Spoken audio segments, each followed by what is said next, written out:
So students, today we are going to start a new chapter in class 10th physics ICSE board force. In this chapter force, the first topic is translational and rotational motion.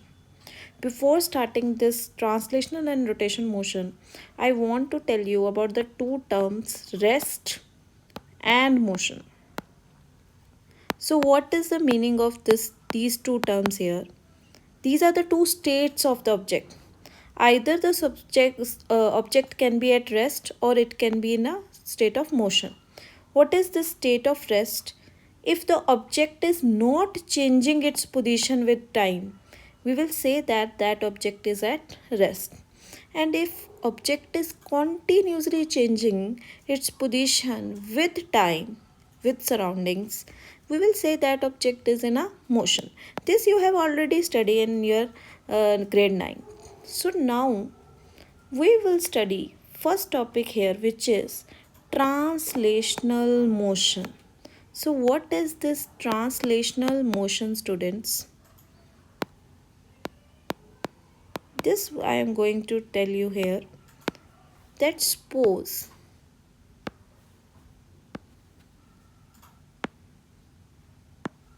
I have an object here which is stationary at rest, that is not moving, and this object is a rigid object. What is the meaning of, children, rigid object? Rigid object means whose shape, what is the meaning of rigid object? Whose shape is fixed. Shape is fixed. So in such cases, when I apply force on this object, this rigid object which is free to move, because of the apply of this force F, the object will move in a straight path in the direction of applied force. In which direction? In the direction of applied force. Means we are applying force F here, and on this rigid object which is free to move, and because of this force the object start moving in a straight path in the direction of applied force. Then we will say that that motion is called which motion? Translational motion. We apply force in this direction, object also move in this direction. So such motion, when we apply force, object moves in the direction of applied force, we will say that that type of motion is called translational motion. There is one another name of this motion which is also called linear motion. Clear, children? Okay, when we apply force on a rigid object which is free to move, the object will start moving in a direction of applied force. So this is very easy. I hope it is clear to you. Like when we push any ball, okay, when we are pushing ball means we are applying force, and ball will start moving in a straight path.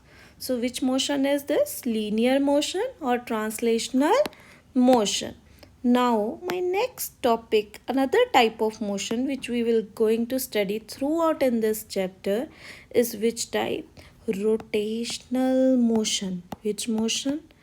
Rotational motion. In this rotational motion, children, we have an object, rigid object. Which object? Rigid only. Why I am saying here rigid object, children? If we apply force on non-rigid objects whose shape is not fixed, when we apply force on such objects, then because of that force the object will change its shape and size. Okay, it will not produce motion, it will produce change in its shape and size. Okay, such objects are called non-rigid objects. But here we are taking which objects? Rigid objects. So when we apply force on a rigid object which is not free to move, children, here it is free to move. This object is free to move. But in the case of linear motion, this object is not free to move. It is fixed at certain point. This fixed point is called as pivoted point. Which point? Pivoted point. In such cases, children, when we apply force, okay, suppose I am applying force here on this rigid object, the object will not produce linear motion. No, the object, this case is rotational motion. When we apply force, children, here that will not move, the object will not move in a direction of applied force. Instead of that, the object will start rotating about this fixed axis. Okay, so such motion is called as rotational motion. Which motion? Rotational motion. So children, this rotational motion, what is happening? We are applying force. Because of this force, objects start rotating. Now this rotation is called turning effect of force. What we call this? Turning effect of force. So in exam, they can ask you in board exam that what is this turning effect of force. So what will be your answer? That when we apply force F on any rigid object, what will happen? That object will start rotating about a fixed axis, and this is called turning effect of force. So this turning effect of force, children, depend upon two factors. Which two factors? First is the magnitude of the force. What is the magnitude of the force? What is the meaning of that? That how much force we are applying. Okay, it depends upon that. And the second is it depends upon the perpendicular distance. Which perpendicular distance? Perpendicular distance of the force from the pivoted point. What is the meaning of that, children? Look here. Suppose we have one disk here. Okay, now in the disk there is one pivoted point. Suppose here, this is which point? Pivoted point. I am applying force like in this direction F. Now the turning effect which will produced in this object will depend first on which thing? Force. Second, it will depend upon which thing? The perpendicular distance of this force from the pivoted point. So this perpendicular distance. Clear, children, which we are talking here? This perpendicular distance. So this means that the turning effect of force is depend upon two factors. What are those two factors? Force and the perpendicular distance. In physics, this turning effect, we have a special name for that, which is called movement. What is this movement? Turning effect of force. Now what is this mathematical formula for calculating this movement? Okay, movement of a force, or another name is there which is called torque. What is the formula of that? That movement of force is equal to product of those two factors. What are those two factors? Force into perpendicular distance. More will be the force applied, more will be the movement of force and turning effect. More will be the perpendicular distance. Which perpendicular distance, children? Perpendicular distance from the pivoted point, from the fixed point. More will be the movement of force.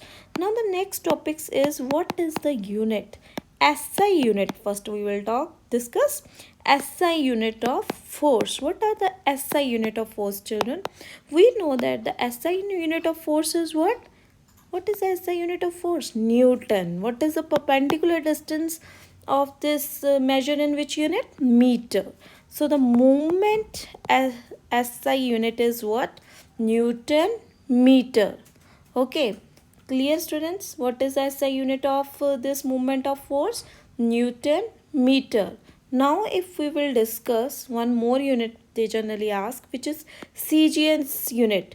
What is the CGS unit system is? In CGS unit, the force is measure. This force is measured in which unit? It is measured in dyne, and a distance is measured in centimeter. So the movement of force unit is what? Dyne centimeter. I hope student it is clear to you. Let's discuss one more time what we have studied today. Translational motion. What is this translational motion, children? Translational motion means we apply force on an object and object will move in the direction of applied force. What is this linear motion, children? We apply force on a rigid this linear motion same is that as of the translation motion. We apply force F on this rigid object will move in a straight path in the direction of applied force. I hope it is clear. Now next is rotational motion. Rotational means object is rigid here only. Object is which? Rigid object. When we apply force on this object, instead of going straight, it will not go straight.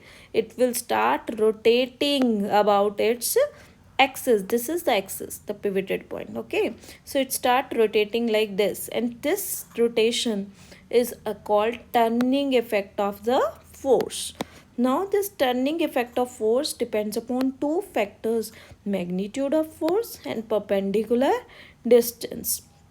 So the more will be the force, more will be the force, more will be the movement of force, turning effect. More will be the perpendicular distance. Which perpendicular distance? Distance from the pivoted point. Okay, so more will be the movement of force. Another name is its torque.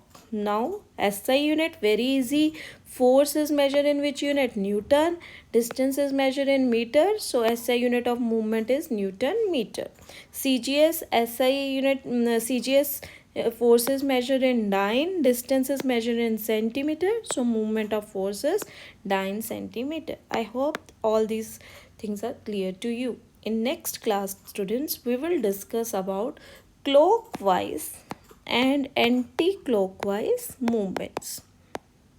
Which movements? Clockwise movement and anti-clockwise movement.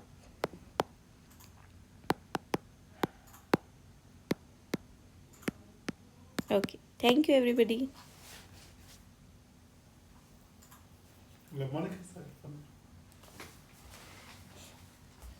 which जो हो गया और